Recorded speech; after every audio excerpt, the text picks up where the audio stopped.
Hi guys, MMA here, bringing another fight review. This one from UFC on Fuel TV7's card in the UK, in my home country in England. This fight between Andy Ogle and Grispi. It was really interesting to see that Ogle was a big underdog going into this fight. Everyone thought Grispi was gonna take it from him, but it was one of those things where you look at them line up, and you look at them get ready for the fight, and Josh Grispi's much bigger. He's a much bigger guy. You're thinking he might get beat up here. I mean, I love Andy Ogle. He's a quality fighter. Loved him on The Ultimate Fighter. Lost when he really shouldn't have done in his last fight. I mean, there's no way he should have lost that. So he was dealt a hard card there.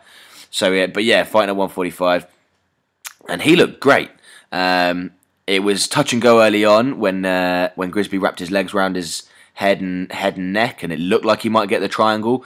But Ogle was seriously impressive there. He was calm and confident.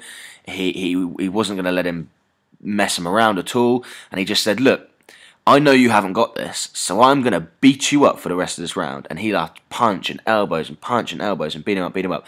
You can tell by the physique of someone like an Ogle is he's not going to have the power, that sort of one-punch power to knock a guy out. That's just not him.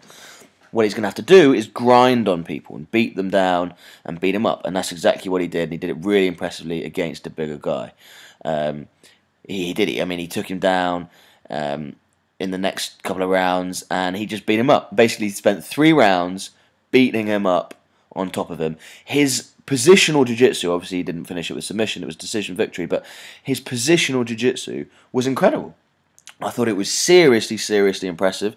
I mean, he got the guy's back, he stayed on top of him, he just would not let him up, not let him go anywhere, and he always maintained position in a really impressive way. I think there was one point in the second round where he had his back and he wanted to get his hooks in, and he used the outside of his right leg to hook underneath Grispi's right leg, and he flicked him, like his whole body flicked him like half a yard to the right, and then quickly wrapped round with the hooks in just to seal him in place, which is some seriously impressive positional work on the floor.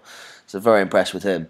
It was a good fight. I really enjoyed it. Glad for Andy Ogle that he won the fight. It was very impressive. It was interesting to see in a post-fight press conference when Dana White was like to the media, they talk about judges and how some of the judging things were ridiculous, like Che Mills being awarded a round, which seems crazy since he got beaten up for 3. But yeah, Andy Ogle, he was saying that how does Ogle not win that first round? He asked the media, and some of them even gave it to Grispi. And it was like, yeah, he had 1 submission attempt, but a submission attempt, unless it's a submission, doesn't do anything, doesn't do any damage, doesn't put a beating on the guy. And then he was kind of attempting a submission, but it wasn't really there, and all the time Ogle was doing damage, staying active. We have a serious problem in MMA at the moment, and that is quite simply the fact that judges, I mean, referees can be bad. On the most, they're not. If we're perfectly honest, I've got no real problem with referees. Some of the judging is just ridiculous. I mean, you see how the rounds are scored. You go, someone who's never ever seen an MMA fight in their life could tell you that guy beat him.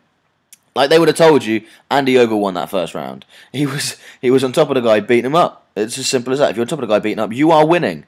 Unless he's doing some damage to you from bottom, putting you in submissions, you are winning. If you're landing strikes and he's not answering back, you are winning. So I think Dana White had it bang on with that fight. But yeah, good things in the division for Andy Ogle. He was very impressive, beat the guy. He'll be moving up and up in division, and I'd like to see him put together some good few wins and hopefully get somewhere near a title fight. I mean, I don't think he's on that level yet, but who knows? Maybe in the future we'll have another British guy as a contender. So this has been MMA, bringing you another fight review. Please remember to like and subscribe. Keep your eye out for more videos because they will be on the way. See you later, guys.